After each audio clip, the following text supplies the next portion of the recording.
Good morning. Welcome to Parent Power Hour.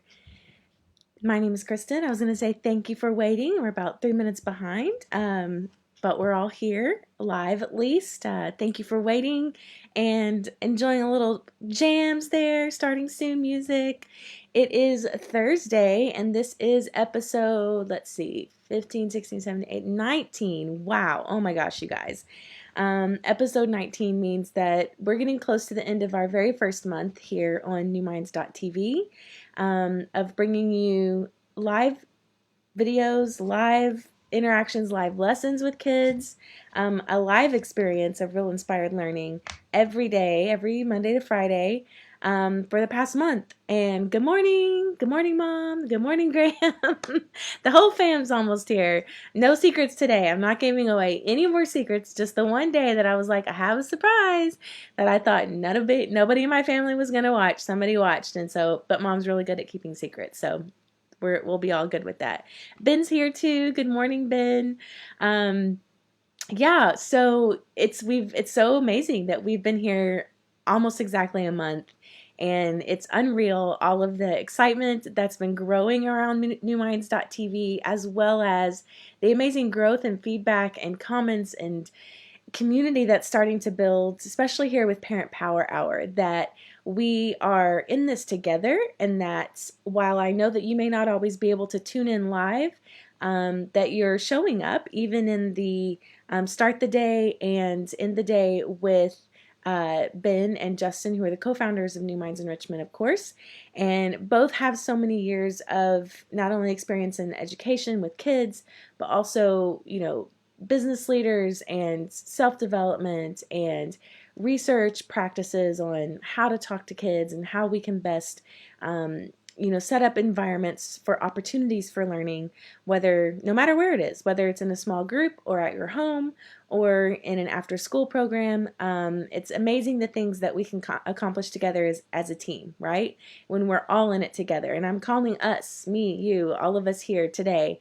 We're a team, and we're in this community together. I'm going to fix my screen a little bit so I'm not like staring down the whole time. So yeah, we have a comment that secrets, oh yes, secrets are in the vault, which is good for family secrets. But when it comes to New Minds, we actually do have a vault of lesson secrets. There we go. See, I can make a connection out of anything. That the secrets of the amazing lessons that have happened in the past 8 or so years that have been developed that are really amazing lessons for kids. So if that sounds like some secrets that you do want to get on, we've opened up that vault a little bit so you can get in on that. And that's every day at 4 o'clock. And Ben and Justin both take that one on separately. They share it out. So here at Parent Power Hour, what we are all about is fueling you up, bringing the power into you, pouring into you so that you can be in a better place to take care of those that you love. And especially when we're talking about, this time of crisis, and something that continues to resonate with me is that, this is catastrophic. This is, worldwide, and this won't be the last time that we experience crisis. Maybe at this level, hopefully, putting out all of the positive thoughts out there that in our lifetime, those of us that are here right now, that we won't have to experience something like this again. If we do, we know we survived this one, and we know that it was hard, and we know that we made it through it. And we know we can do hard things. So even if, which it won't, positive vibes, positive vibes. But even if it did, we have this experience now that we know we can do this, and we can do hard things, and we have lessons that we continue to learn daily about how to do this better, right? And so that's what coming in and dialing in for Parent Power Hour is about, that we can tune in, care for ourselves, put on our own oxygen masks so that we can provide oxygen, provide the life outline to those that we love and care for the most, whether that's your family that's in your home, that you're with all day, every day, or if that's for the phone conversations that you're having, or the FaceTimes, or the meetings that you have to show up for. Whether or not you are a parent, we are as a community going forward in this, and I hope that some of you have joined. I know some of you have joined in to the next 90 days challenge. I personally have signed up for it. It's totally free. thehollisco.com/next90, and it's a great way to get some content poured into you again at your convenience. They're not going to bomb your email inbox with all this stuff. But good morning, Tina. I see that you're here. Yay! She's joined the next 90-day challenge. So there we go. That's somebody that is actually physically here with us right now. And the idea is that for the next 90 days, or I guess now we're at like 80 days, almost 80 days. Maybe it's 79. You can tell I didn't do my reflection, my gratitude practice this morning. That's why my day is off. Usually I've got some numbers. I don't have like numbers counted down, but the journal that I practice my gratitude in has 90 days in it. So I usually end up, so it's gratitude at the top, 5 things that you're grateful for. And then the next level is to go ahead and write down your 10 dreams. Every day there we are. So 5 things that you're grateful for in your 10 dreams, and that you make happen. We talked about this in a previous video as well, that you write them down as though they've already happened. And it's the same 10 every day until you have gotten to a point where you can mark one off. This is new, right? Because it's just started, so you can see it's the thin part. So I don't have any marked off yet. But some examples in here. So in the printed examples, I'll read those off. It's, for example, today I'm grateful for. So this is part of our 90-day challenge. We write down 5 things that we're grateful for every day. Writing them down is powerful. So in the example that's printed in here, morning time with my boo, coffee with Elise after work, a new dinner recipe turned out so good, made a $200 payment on student loans, both kids had a great first week of school. So that's an example of everything from something small as having some coffee to everything big as making a $200 payment on a student loan. That's part of the example. If you're just tuning in, I'm sharing out some samples of things that you can write down that you're grateful for, and so that you can see that it's simple. It's making it complicated is adding. You can do that.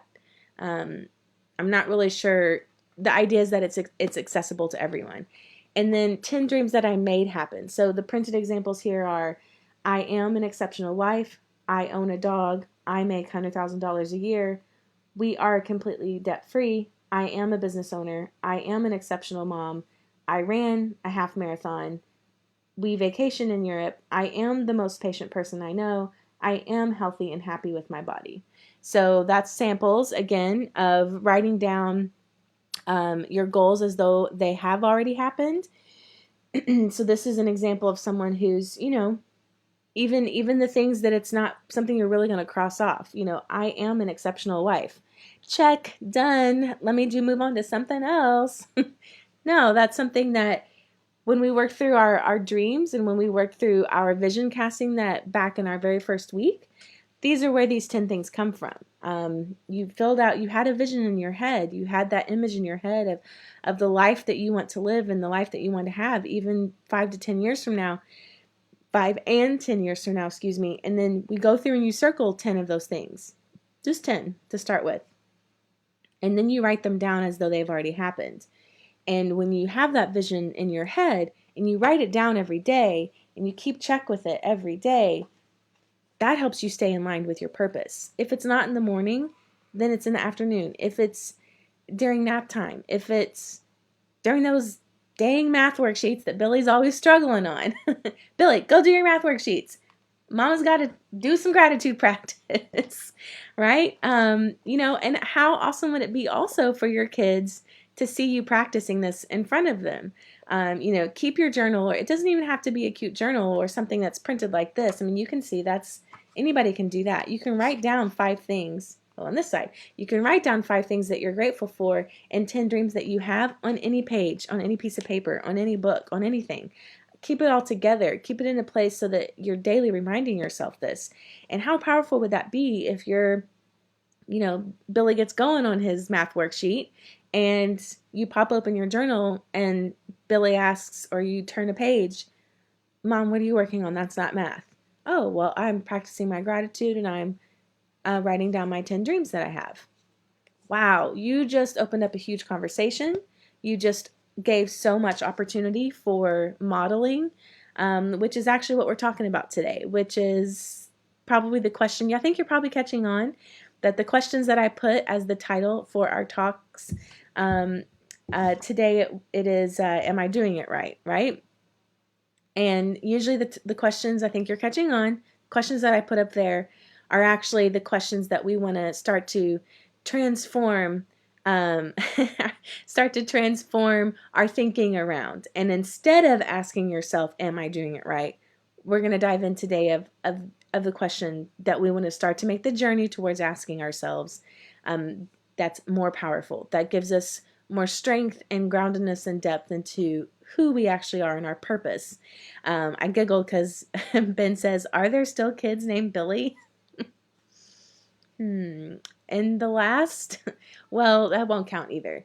I'm going to say no, because the last 8 years I was also working in international school, and I feel like if there was going to be a kid named Billy, it'd probably be somewhere where there's kids named from all over the world. Although, family insider info, my brother-in-law is of Indian heritage. He has a very, classic, I guess you might say, recognizably Indian name, and his family calls him Bobby. It has nothing to do with his actual given Indian name. So Billy and Bobby, I don't know, maybe I'll just start using Bobby. No, that won't be fair. That won't be fair to my brother-in-law. Yeah, everybody's thinking the same thing. Is there anybody named Billy anymore? I think now that and also, I'm not even going to try to explain myself. I'm not even sure where it comes from, so that's why I'm not going to try. So today we're asking ourselves this question. We're going to start moving towards asking ourselves a different question. Yesterday, I piqued your interest, or we started to talk about how we're often asking ourselves, but what are people going to think? And so the idea there is that we want to go on that journey, take that journey away from asking ourselves so often, but what are people going to think about whatever. I mean, you fill it in. Yes, I know Tina and Jessica are both seasoned educators, and they're both saying they've never taught anybody named Billy. That's why I use it. I think that's why I use it. Because if I use lots of the other names, I'm going to picture a specific kid in my head, and then the whole thing's ruined. Or I might be feeling like some mom is listening and her kid is actually named that thing, and she'll be like, Kristen, are you talking to me? Okay, so yesterday we started to make that journey from asking ourselves, instead of asking ourselves, what will people think, and moving into accepting and acknowledging I am enough. No matter what people think, I have enough of who I am and what I believe in. And I'm not going to say it doesn't matter what people think, because that's part of our human experience. But when we start to take that journey, what we do is we start to shift our perspective. We begin to be more mindful of the thing that we're worried about everybody thinking about. And we are more likely able to, in a healthy way, manage our emotional activity. And that journey means moving through, let me find the exact notes so I can refer to it properly. It begins with shame resilience, self-compassion, and owning our stories. And this is pulling from Daring Greatly by Brene Brown, to start with, and I've got a lot of other influences weaved into our conversation today.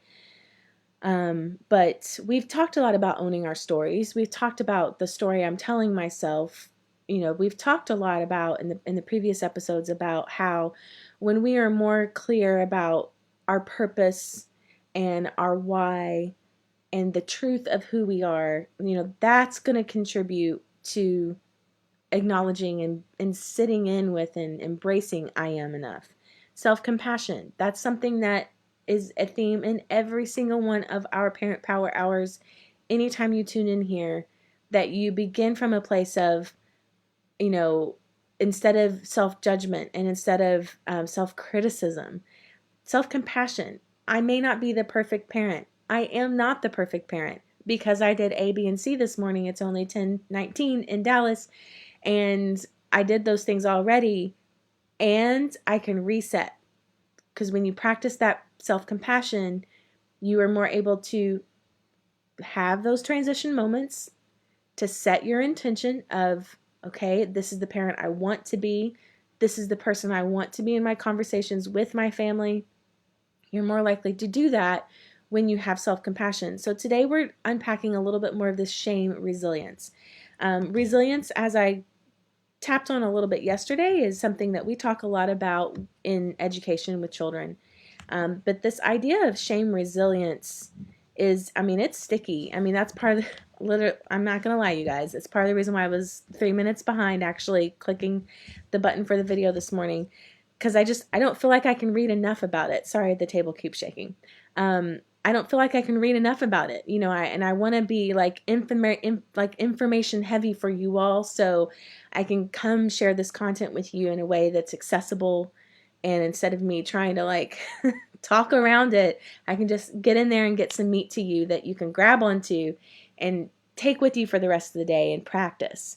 So shame resilience means starting off, in the power here, I'm going to pull up some notes to be extra clear. The power here is that when we are more fully present and more aligned with our purpose and who we are as individuals, we can show up for the people in our lives that matter most. And especially when we're talking about parenting. So if you're not a parent, you are probably an educator, and this applies as well. We do this in our classrooms. We model for students, we model learning, we model, interacting with each other. It's called Responsive Classroom. That's a whole book and a whole approach to inviting the children to model for each other as well. And modeling is teaching, right? And something that I invited you to switch in your thinking, instead of thinking of this time as homeschooling, as something separate and new to you and your life and your family and your work, that it's actually part of what you've always been as a parent. Every child's first teacher is their parents, whether it's an adopted situation or if it's whatever the situation is. If you are the main caregiver for a child from birth, or if it's switched, or if there's been step parents along the ways and things have switched in and out, whatever the case is, the number one adult that spends the most time with those children is their teacher. They learn from you because they watch you, right? Excuse me. They observe you, how you walk across the room. Little tiny baby infant is just a little lump, can't even hold their head up, but they're storing information. They're storing how your facial muscles contort when you're trying to understand what your spouse is saying, and you're, what? They store that information. They store the information of your mouth chewing. Oh, that's eating. So that later on, when solids are introduced, 18 months, 16 months, whatever your family choice is, that they've stored that information for the past 18 months of you having something in your hand, you putting it in your mouth, and you're chewing it, and it's gone. So think about how basic that is to human survival, and how powerful who you are when you show up in your parenting is for your children. Y'all, this is big. This is they're storing information, the way that you talk about yourself, the way that you represent yourself to your family. What we are teaches the child more than what we say. This is a quote from Joseph Chilton Pearce, an expert in education. What we are teaches the child more than what we say. So we must be what we want our children to become. I'm going to read that again for the people in the back. Hold up the book so you know it's not my words. Which is, anyway, what we are teaches the child more than what we say. So we must be what we want our children to become. And if we want our children to be if we want our children to know that they are worthy of love and that they are worthy of belonging, guess what we have to do? Parent power, we have to accept that we are worthy of love, that we are worthy, that we belong. Another question I was going to possibly title today was, do you even go here? I can't remember the movie it's from. It's from the 90s. I want to say, ugh, I have a friend who knows everything about 90s movies, and if she was on right now, she would be like, bing. Maybe somebody can pipe in and help me out. But it's a light reference to what this heavy topic of what we're talking about here. And it's like a Mean Girls kind of situation. Like, but do you even go here? Do you even know what we're talking about? Do you even do that? Do you? And like let's switch back on to a little bit more less light 90s movie style. Although I mean Freddie Prinze Jr., if he was a part of this Parent Power Hour right now, it'd probably be a lot better. But do you even go there? Do you do that for yourself? That's what this is about. Like, this is why you dialed into right now. And that's why I hope that if you find this powerful for yourself, that you DM it or share it or post it on your own page. So maybe it's not that so direct that you just plop it in someone's inbox, but that you post it on your own page and you say, hey guys, listen in. Like, who we are right now, and we've talked about it so much on here, how we're managing overwhelm, how we're showing up, that, you know, we can either life is happening to us and it's happening for us. Even your perspective on all of that, how you're being mindful, how you practice your calming breathing techniques in front of the kiddos, all of that is modeling for them. And so when you're dialed into those things, you have a lot more opportunity, and your children have more opportunity to see you doing that you're modeling those things. We've talked this week about letting go, excuse me, and we've talked this week about, you know, acknowledging that there's some things that are not worth freaking out about. I'm just going to talk through this, whatever's happening in my throat. Just keep going. Just bear with me. If I use my voice in different ways, it'll clear up eventually.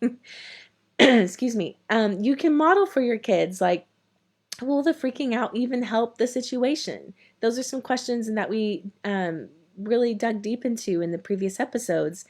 And that emotional negativity that comes in when we're constantly worried. Your kids are storing that information. So let's not do that. Let's not store that information. Let's not allow their little brains to be programmed to see that emotional negativity. We're even talking about middle schoolers and high schoolers here, you guys. Sky schoolers. Sky school. Maybe that's the solution to COVID. Everybody up. It's not too late. Even for our older kids, their brains are still developing. I think males, it's until 21. Females, it's, you know, settles in at like 18, 19. But you guys, like, it's not too late. It's not too late to flip that script, for lack of a better word. Super trendy to say that. But if we want our children to love and accept who we are, then our job is to love and accept who we are. If we want our children to love and accept who they are, that's the right words. If we want our children to love and accept who they are, then we have to learn and we have to show and model that we love and accept who we are. And we can't use fear, we can't use shame and blame and judgment in our own lives if we want to raise courageous children. So, how do you do that? How do you model for your kids that you believe that you are enough? How do you model for your kids that you're on that journey from whatever it is that you know that you don't have to be, to what you want for your children? Part of this is that believing that you are worthy requires you to model it, and believing that you are worthy means doesn't have any prerequisites. Shame, as Brene Brown says, shame loves prerequisites. So I'm just going to read from her because this is the part I was trying to pack. Wheezy's here. You're the person I needed. Oh my word, the universe is here. Oh my God. That's incredible, you guys. Wheezy, I was just trying. This is unreal. Did somebody ping her? Elizabeth? Somebody did. Wheezy, I was just trying to think of the reference of, do you even go here? What movie is that from? I was just saying, like, I have a friend that knows movie quotes like it's her job, and if she was here, she would answer it. I think Elizabeth must have messaged her because that's too good, you guys. That's too much universe. I don't know. I accept it. All right. Whew. Back on track. So I said I was going to read from here because this is part of the struggle I was trying to dig into, but why I kind of tuned in about 3 or 4 minutes late. Excuse the dog. This is real life here. I have to work on excusing that dog. That bark. Woo! Let me practice some breathing. Coming back down. Mean Girls. Yes! See, I was right. Thank you, Wheezy. I just needed some validation on that one. I was using that question now that you're here. Yeah, Jess got it too.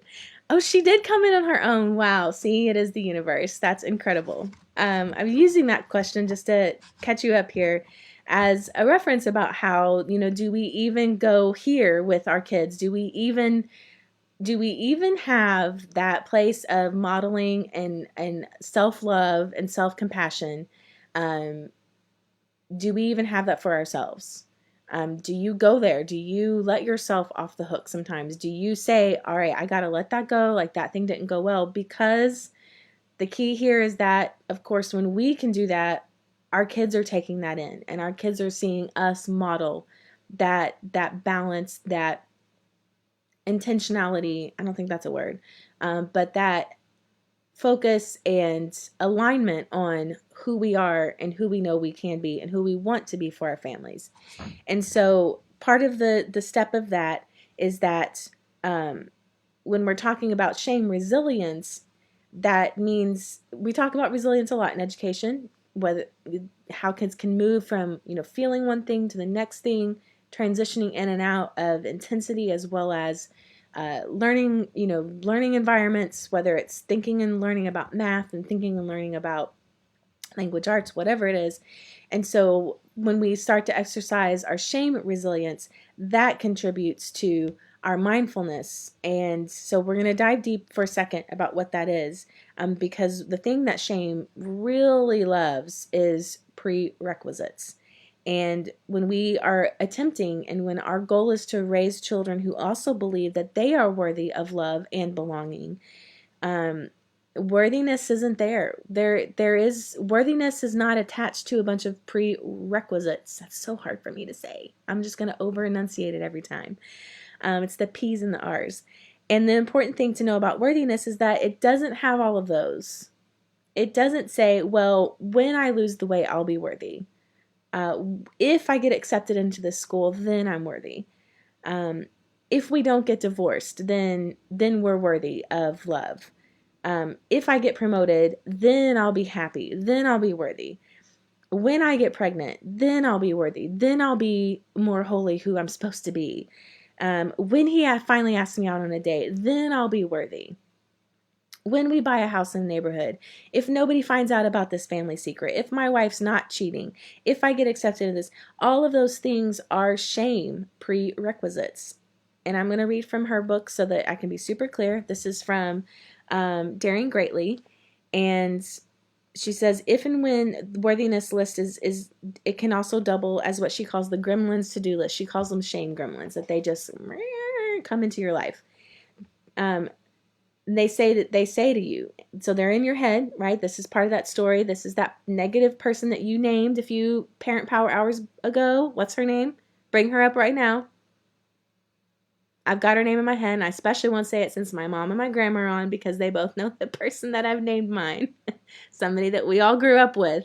And whenever I start hearing that minimizing talk in my head about, Kristen, you're not worthy enough. You don't know enough. You're not actually a parent.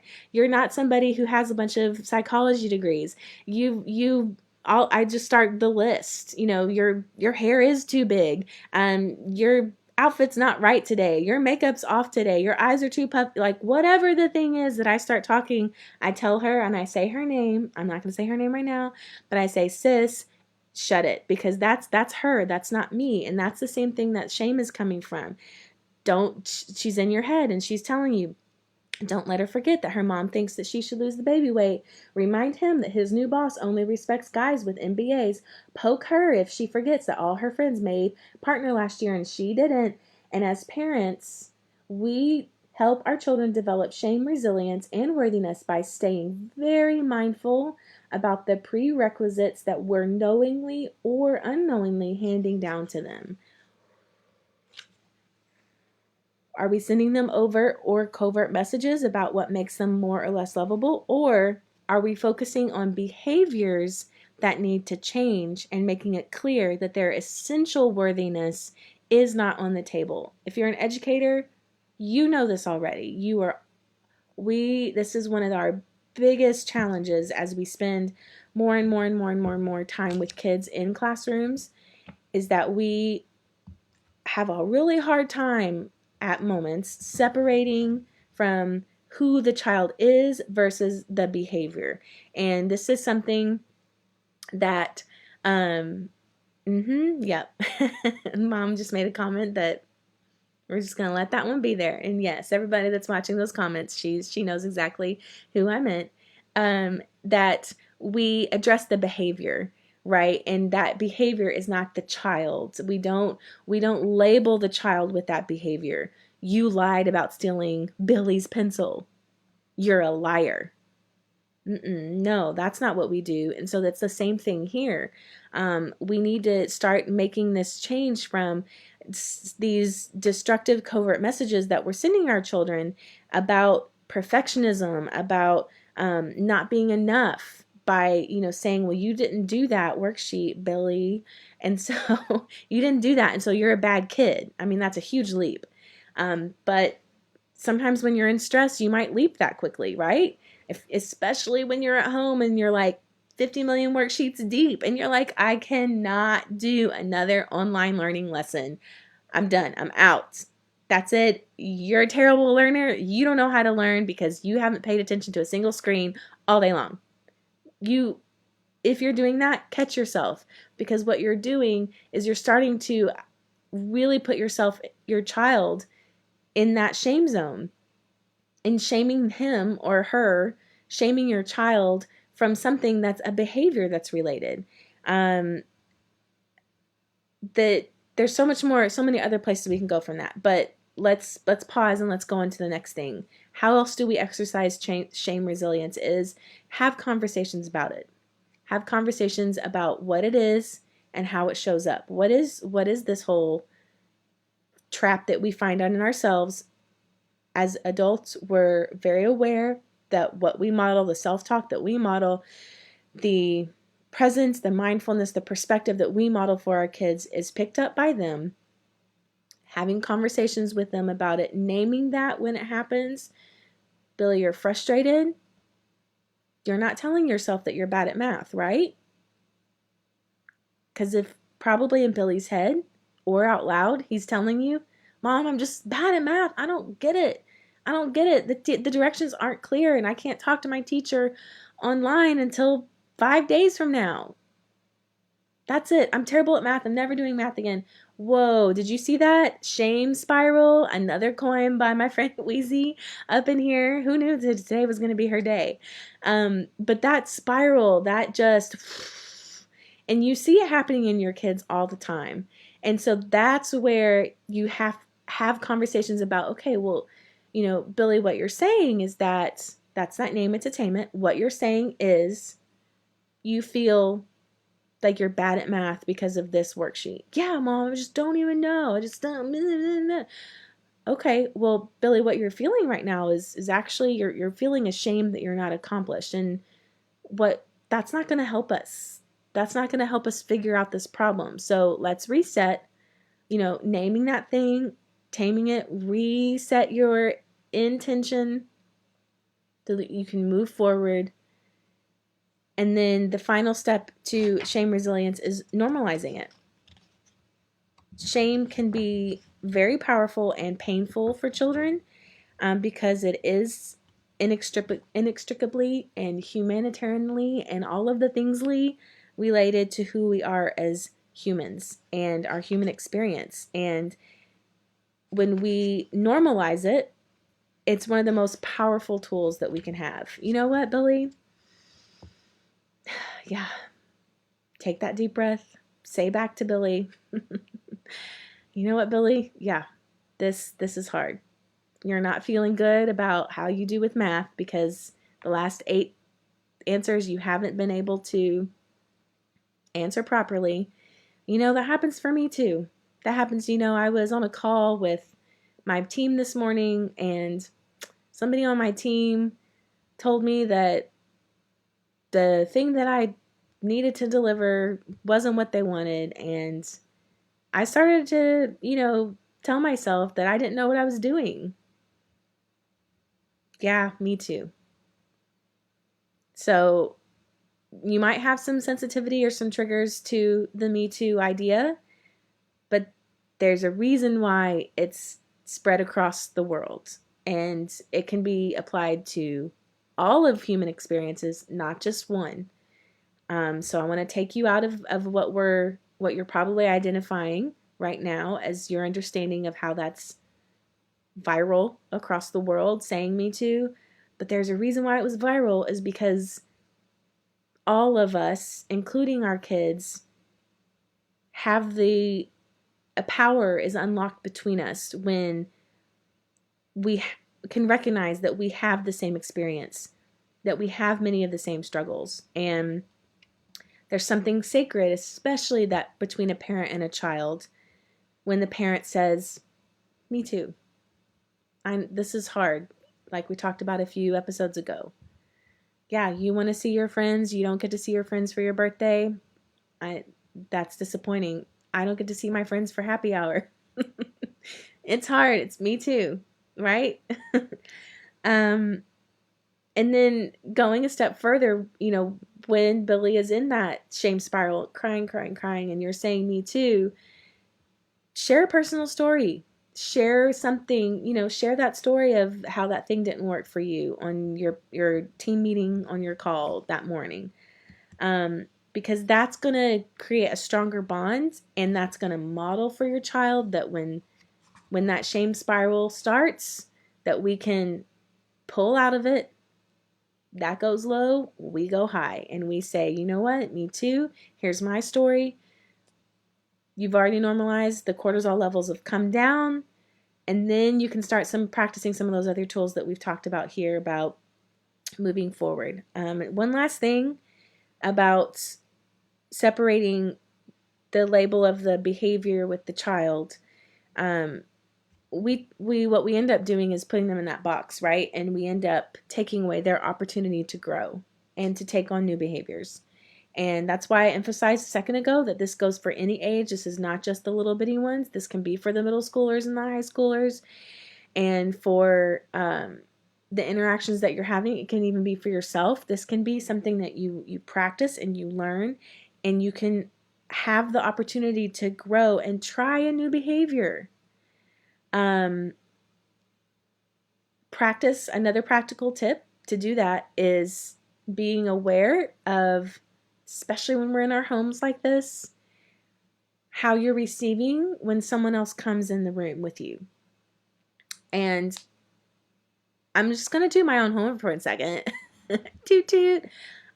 About a week ago, maybe it was like 2 weeks ago, I noticed I was doing something and I was like, I wonder why I keep doing that. Like, that's not something I've really ever been intentional about, but now it seems like every time one of my nephews walks in the room, if I'm in the kitchen cleaning up or if I'm at my desk and they pass by, it just seemed like a natural thing for me to be sure to pause and be like, hey, what are you doing? Or, even if I was listening to a podcast or on mute and no video camera on a meeting that was happening at that time in the earbud in my head while I'm cleaning up, making dinner or something, and they come in and I'm still listening, even though I may not verbally acknowledge them, that I look up and smile, make eye contact. And I noticed that a few weeks ago, and I was like, what is that? Like, why?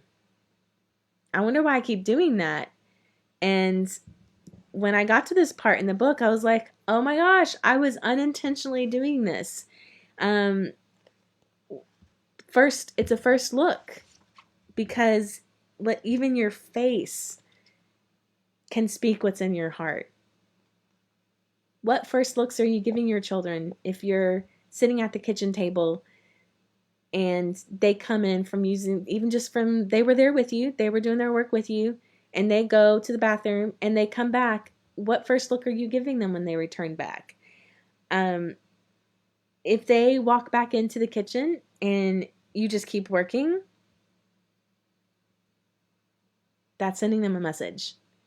If they walk back into the kitchen and you put your stuff down and you look at them and you go back to work, that's sending a message. If they come back into the kitchen from the bathroom and you're working and you look up and you go back to work, that sends them a message. If they come back into the kitchen, you're working, you look up, hey, you're back, that sends a message. You decide. You decide what message you want your children to pick up from you, what's in your heart. If you're finding that you're so stressed that you don't even notice that they walk back in, listen to your heart. Let that be a signal to you to bring it back to the present and to be able to answer this question instead of saying, do you even go here? Are you even doing this all the right way? Are you even parenting the right way? But instead of that, asking yourself, are you the adult that you want that your children to grow up to be? Are you handling life the way that you want your children to handle it? I'm going to read some of these comments here because this is great. I think we've got a good conversation going, and I'd like to continue to keep it going. So as I read it out loud, if something else pops up in your head, I'd love for you to join in. Someone's saying that the shame spiral is something they recognize with. Preach. Someone else is saying we struggle with the shame spiral with my oldest this week, and FaceTiming with my mom has helped me bring him out of it because he was overhearing from me. Okay, what do you mean? What do you mean, Jessica? You're saying that when you were able to FaceTime with your oldest and your mom? Tell me more about that. I think I understand, but I'd like to give everyone else a chance to understand the power of the tool. It seems like you were able to dial in and have FaceTime with your oldest and grandma. And so what connection there? I'd like to hear how powerful that was for you. Someone else has commented and says, reminds me of the polyvagal theory. Tell us more. I don't even know if I pronounced that correctly. I'd love to hear what that means. I know it's going to be a second or two on the delay here. And yeah, we've got some other comments going on about, she doesn't even go here. Yes, all you babies born in the 80s have a love affair with movies from the 90s. Well, I mean, it was just a really great time. How can you not? Like, all the neon colors and the layers and the popped collars and the simplicity of it, right? No internet. It was just a simpler time. All right, so Jessica's giving us a little more insight. Yes, he FaceTimed with grandma, and she said the same things as I did as mom, but he decided he was going to go ahead and listen to her as opposed to me. Interesting. Yeah, I mean, and who's to say, Jess? I mean, maybe it's even that, yes, hearing the same message from someone else in the family that is loved and trusted, and maybe it was even having that emotional connection to grandma for a minute, that maybe was even able to snap him out of that fight or flight brain of thinking and lack of reason, and being able to identify. And he's a logical kid. I know her kids, and I know what she's talking about. He's very logical, and so for him to associate something very emotional, and is his emotions might more easily be taken over, right? Since he dwells in pretty logical things, at least my experience of him. I'm not his mother. I'm not the one there daily, of course, experiencing all of his probable emotional ups and downs. But yeah, that's so even powerful, you guys. Like, let's use each other as a community, even if mom and dad and siblings aren't helping, and it doesn't seem like that message is getting across. We're here for each other. We're a FaceTime away. We are a video chat away. Even if it's just you get on with me and you show me your kid and your kid's crying, and I name that to hopefully help tame it. Hey, Billy. Oh, looks like you're having a hard day. Yes, I don't want to do it. You don't want to do it. Man, me too, Billy. I can model that empathy there. You already have. You're great parents. You are modeling amazing things for your kids. You are great parents. You are enough. I didn't come on today to like beat you all up and tell you all the things that every single move you make, they're watching. It's kind of true. And also, you're human. Give yourself grace. That self-compassion, that's actually one of the first things that we started with today.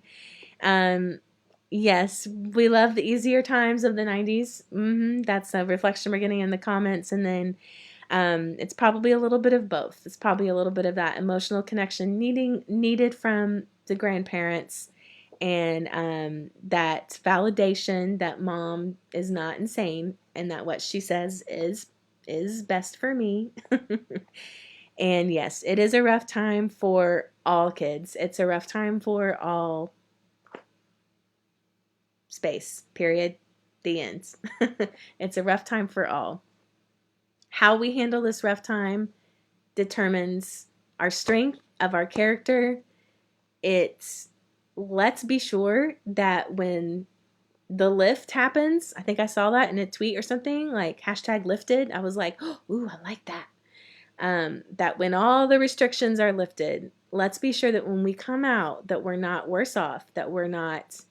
Let's be sure. Let's do what we can to move towards being more fully who we're meant to be. And I'm going to kind of end with that today, you guys. Apparently, I can go on for hours. But I want us to come back again tomorrow. I want to hear how you're practicing these things. Yes, please, let's hear all more about the experiences that you're having. Okay, here's our polyvagal theory. The vagus nerve is interconnected with and sensitive to influences that flow from the body toward the brain. Okay, so this body-brain connection of how what we take on and how we communicate with our bodies can also be a connection with the brain. That's deep. We might have to have a whole week on that only. Maybe we'll special guest in Mr. Ben. Maybe we'll special guest him in. And yes, okay. So even the power of micro facial expressions effect that they have on others. Let's get into that. Maybe we need to have a little special guest time on here. He had me on last week, and it was so fun and natural and everything that felt like it was supposed to be for the end of the day time that he has with parents. So yeah, maybe we should do that. I'm sure you guys would love to hear another voice besides mine. And I'm going to end with that today. Thank you for hanging in here. As always, I hope that you have found something that was real, whether that was me working through my voice or if that was something that you can actually take back from the comments that was shared here today with the conversation that we're having. Hope that you're inspired to try something out new, whether that's in your own self-talk or whether that's in modeling something for your kiddos, and that you've learned something, and as always, that you are Pursuing Your Passions. Thank you, Tina. Alexis just tuned in and she's going to have to rewind and watch the whole thing because we're stepping out. Thank you so much for showing up. And as always, pursue your passions until they become your talent. Have a great rest of the day here in Dallas and over there on the other side of the world. Happy weekend. You made it. Amazing.